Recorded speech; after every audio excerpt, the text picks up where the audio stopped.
I'm Mason Mount. You're listening to the London is Blue podcast.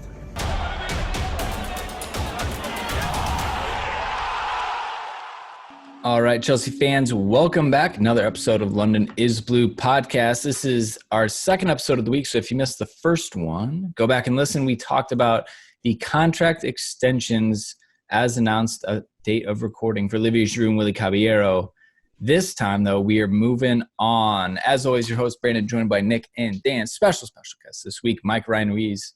I guess of, the Mic'd Up podcast, the Chelsea FC podcast. So if you aren't familiar with this voice, you're missing out. Go check it out. Obviously, Mike, you know me, massive Petr Cech fan. So you getting to talk to the legend himself was quite exciting for me. So obviously a lot of fun stuff you guys are doing over there.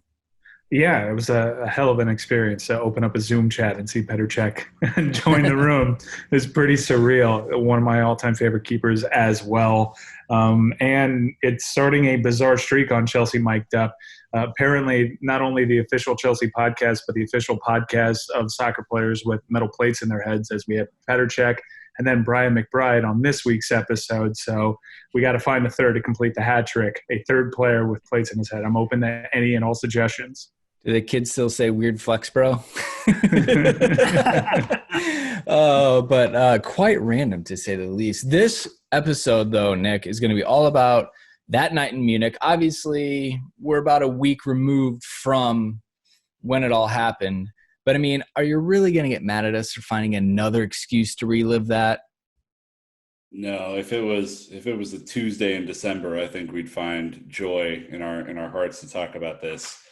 The club obviously put on a huge kind of 8 years removed content library type of performance last week, and it was fantastic to relive not only like the match itself from the 80th minute on, because you don't want to remember the earlier part of that match, which was not as fun to watch. But I think it brings everybody back, Mike, to where they were watching the match, how they were feeling watching the match, who they were with watching the match. Like, one of my favorite things about this whole experience has been everyone bringing back all their old videos of the last penalty and like watching the crowd around them and people going crazy. So, well, I mean, tell us your story. Like, where were you? What were you doing? Who were you with? I was actually making coffee in the kitchen the other day. I was drinking out of my Super Frank Lampard coffee mug, and I heard my wife on her cell phone, and I heard a video pop up, and I recognized it instantly.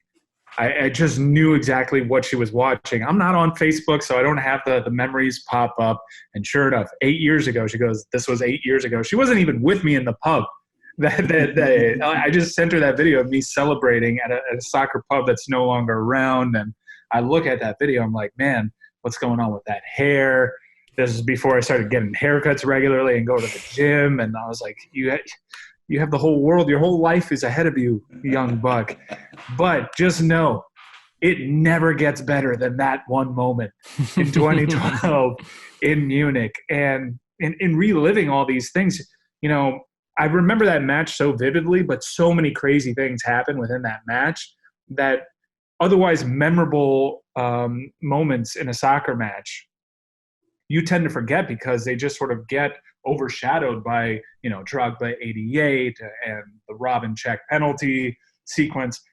I forgot that Neuer was called on so early in that PK sequence and just calm, collected, buries it. It was, I had forgotten it briefly. It was so great, and Chelsea did such a great job with their social media because I know, given the current state of things, it was a welcome vacation from all of that. And while I was buried in my phone throughout the day watching those videos, I forgot everything else that was going on. It took me back to a time that was really the most joy I felt watching soccer. Been pretty impressive, I think, not just to see some of the fan pieces. And, I think if there was an opportunity to invest in time traveling back to get a ticket to go to such match for the four of us who were not there present for it at Munich, would definitely be on the top three uses of that time machine. the player commentary that started to come out, Nick, I think the Didier Drogba had an amazing Twitter thread that we were talking about before recording, and just like his third tweet in the thread was just like, after that meeting, I asked a young 23-year-old Juan Mata, please, Maestro, help me win the Champions League. Like we talk about the one Munich memory, but the whole litany of situations, like the dominoes that got us to that point that had to fall, just really like it is Last Dance level when you think about the execution, like the pageantry in the story. Yeah. So one of the things, Mike, you were bringing about things you forgot, right? I didn't realize, because Juan Mata at 50 years old and at 23 years old is going to look the exact same. I have no doubt in my mind. I didn't realize that he was that young. And I probably would have if I transported my brain back to 2012. But that was many years ago, and I don't know if that's a safe thing to do. So 23-year-old Juan Mata brought in to be the creative savior of Chelsea at that point, kind of an aging spine, with some new, your Ramirez of the world, your Juan Matas of the world. People forgot that Ryan Bertrand, Brandon, had started that game, his first start in the Champions League. Starting up top. Yeah. Starting up top. Yeah. Starting as a left winger to cover a little bit for Ashley Cole, right? Like, it's and I think the one that I'm now taking away, at least from the commentary yesterday, was how good John Obi Mikel was in the final. Our Bud Chelsea youth was recounting some of his old tweets, and I think it started this thread of people remembering that John Obi Mikel was not just the closer, but he was also a starter, and he played an incredible match in the middle of the park where Bayern kind of had the run of it for most of the day, Brandon. It was kind of cool to remember like the non-Drogba Czech parts of the game. Yeah, Cahill and Louise were in there too, from like people lauding performances, because they were just like, I cannot believe the amount of shots and the things that they threw their bodies into. And Mikel was obviously massively a part of it. I think it was Sky was talking to Steve Holland, which I thought was a really unique perspective, and especially to get him at this time. He was talking about the Barcelona match, and it was funny because his was, oh my gosh, we're in Barcelona, semifinal, we're in it, pre-match, this is great. 40 minutes later, yeah, this is about the worst possible thing we could be at right now. Then he talked about going through the match that, right before Ramirez chipped his wonderful chip, he had picked up a caution. So like he was out for the final. And so like, whether or not he knew he was out or not, but like to have the professionalism to kind of manage your emotions in that type of a scenario, to then go do what he did is amazing. Again, late in the game, Barcelona with the counterattack, Raul Morales knows he gets cautioned, he's out, decides to sacrifice himself for the team, knowing that he's not going to get a play. So while like the final itself was magnificent, all this, like their storylines the whole way. And, people talk about how Chelsea rode their luck, and Steve's just like, it's not luck being down 3-1 to Napoli. He's like, who wants that luck? He's like, it was performances. Now, it was probably improbable, but it was the whole ride, start to finish. And, and I think that's where really, Dan, where it's kind of like you take it all in outside of just, the 120 minutes of just craziness. And one of my favorite tweets was Chelsea talking about Drogba, and they were talking about how good he is scoring, but also how clumsy he is at tackling. I thought that was fair play. And obviously we can laugh at it now, because at the time we were sitting there going, no, he just ruined it all. But you got Petr Cech. He did it 2 games in a row. He did it against Barcelona, and he did it against Munich. And it was like the first time I was like, oh my God, that's crazy. The second time you're like, there's no possible way you're making that challenge without getting a penalty. Like, it's so crazy. And it makes me cringe even now. Like, damn. Yeah. Talk about Petr Cech, who revealed this week one of the saddest things I've ever read on Twitter. Well, I was going to suggest that we get into power ranking celebrations and trying to figure out which Chelsea player celebrated the best on the winning of the Champions League. But I would say first seed.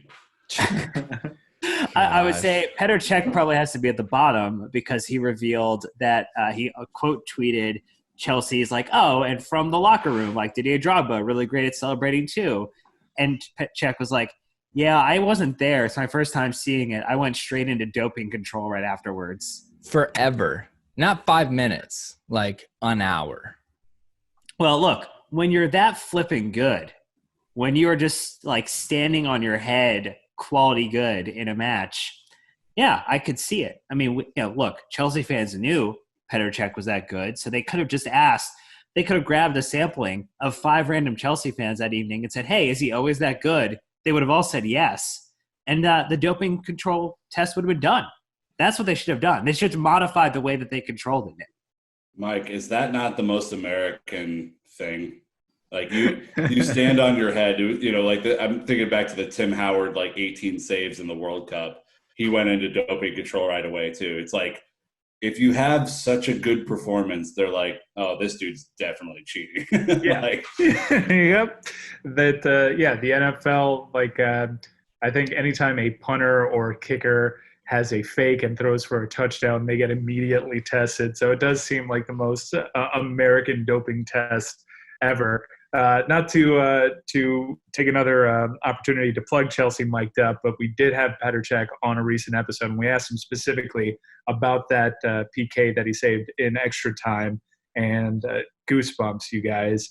Him describing how the ball was the size of a beach ball, and how whoever planned for players to make a 45-yard walk from center pitch to that penalty spot must have been a goalkeeper, because the added pressure of it all, it's spine tingling and goosebump inducing, and I really hope you guys check it out because it's an amazing answer that he gave us to that 2012 final question.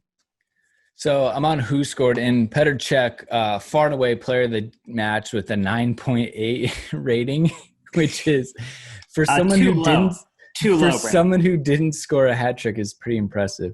So Bayern with 43 shots to Chelsea's 9, 56% possession to Bayern. Actually, Chelsea had 15 dribbles to Bayern's 9. In your face, Bayern. Yeah, they had 28 tackles to our 24. They had 20 corners to our 1. We know how much that one counted. We dispossessed them 12 times to our 15. It's just talk about absolutely. Hold up. If you were playing FIFA shithousery and you had 43 shots and you only had 1 goal, and that goal wasn't even that good,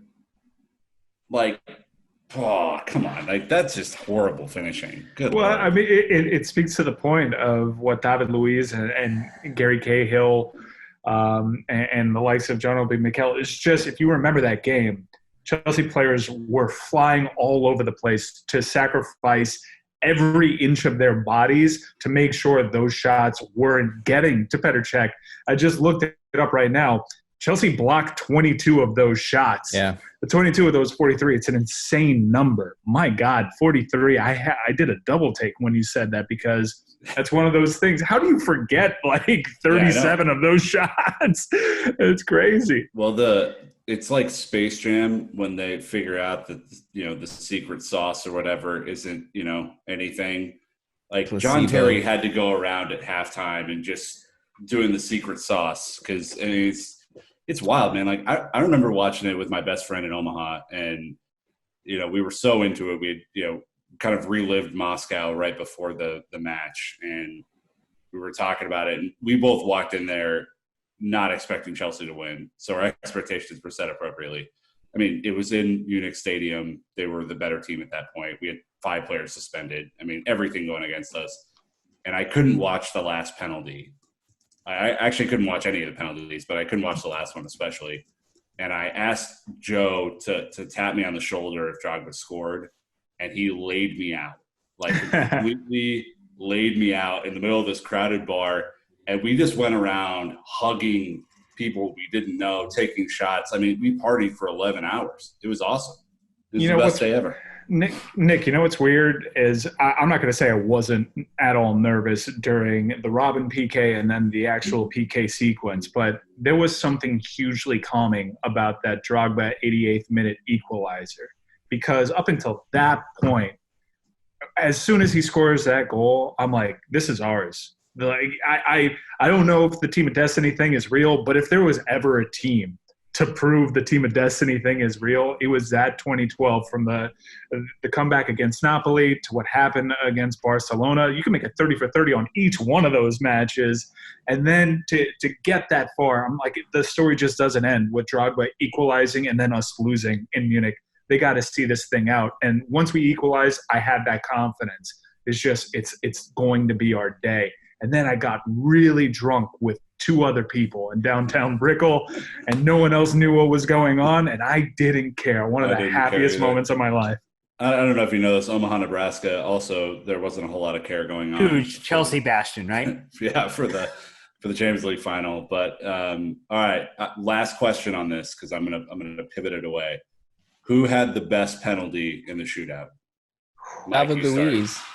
Oh, David Luiz, balls. Are you kidding balls. me? What in the world was that? Just Bang on. Smashed it like just underneath the crossbar.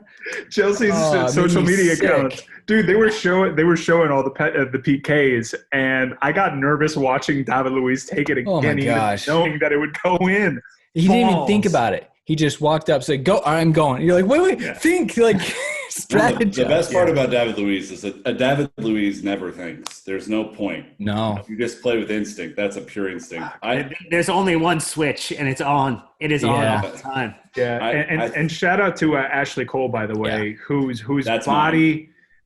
body was going through so much. Another plug, Jesus, on Chelsea Mic'd Up. I asked him specifically about that PK, and he so vividly describes what the mental drain is there, what he's feeling physically, his body cramping up, and then having to face with, he is thinking about his entire legacy in that moment, and it was a beautiful shot that he took, Nick.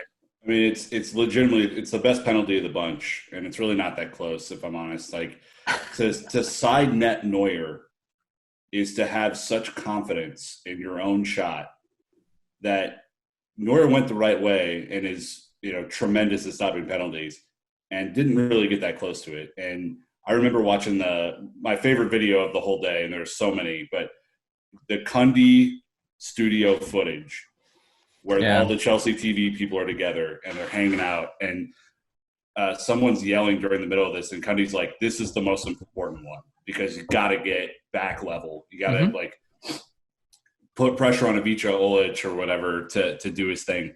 And it was just, Dan, it was beautiful. I think it's my favorite one of the bunch. Yeah, look, they're all great. I would say I do want to, before we kind of close out, go back to our power rankings and celebrations.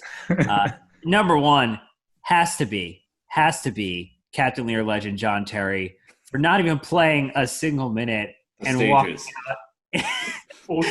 Full kit situation, shin pads and all. The shin pads killed me. Never would have had a chance to play. He said UEFA officials made him. He was in Really? tracksuit. Yeah, he said he was in tracksuit, and they said if you're going to go out on the pitch, you need to be in like Wow. full kit. A likely story. That's his story. Likely story. A likely story. Uh-huh. My favorite celebration, it's an easy one. It's iconic, but when I think of the trophy celebration, I think of Drogba running with big ears in his arms and just sort of scooping up all of that Munich air as he swirls it around. It's just an iconic photo in my mind. Where's that rank, Dan? Yeah. Oh. Was this a power ranking of one? No one else had offered any objections. Basingwa decided that he was going to lift the trophy singularly before Frank Lampard and John Terry rolled up to grab it like they have for the previous 15 trophies.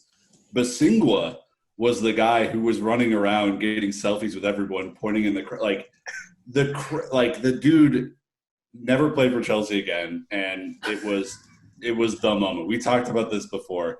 If you're going to be a role player on that team, you got to set like Raul Morelos saying, like, went bananas. But you know that dude parties, so Yeah. We should. We want to crowdsource this. Give us your power rankings of celebrations, top 5. Watch them again. Turnbull with the kit reversed. Gotta love that. Turnbull. Yeah. I tweeted us, send us messages, whatever. Let us know kind of, your top 3, top 5, whatever it was. But to wrap it up, it was fun seeing that while the Last Dance documentary was going on, because you got Lampard just puffing a fat stogie in the locker room, and we come to find out that's just MJ's pregame. Yeah. That's 1/6 of what MJ did a day. Has a dude ever smoked more cigars than MJ? Good Lord. I mean, it makes me feel great. It makes me feel great about my level of fitness to know that after he does something athletic, he's just pounding a bunch of Miller Lights and smoking 6 cigars. Can you imagine how good he would have been if he wasn't doing that? My God. What do you mean sports performance and nutrition? I do what makes me feel good. Oh, man. Well, again, that's an easy 20 minutes to knock out. No pressure there. But yeah, let us know again. Where were you? Who were you with? What were you doing? What do you remember about it? Give us your story about it. And then obviously Dan wants your help with his power rankings of top celebrators of the Champions League series. So that'll wrap us up. Again, there was a part 1. Go back and check it out. Part 3 coming at you. We're going to be saying, what if these Chelsea players played other sports? What would that be? So that'll be a lot of fun coming back with Mike Ryan after this one. So until next time, Chelsea fans, you know what to do. Keep the blue flag flying high.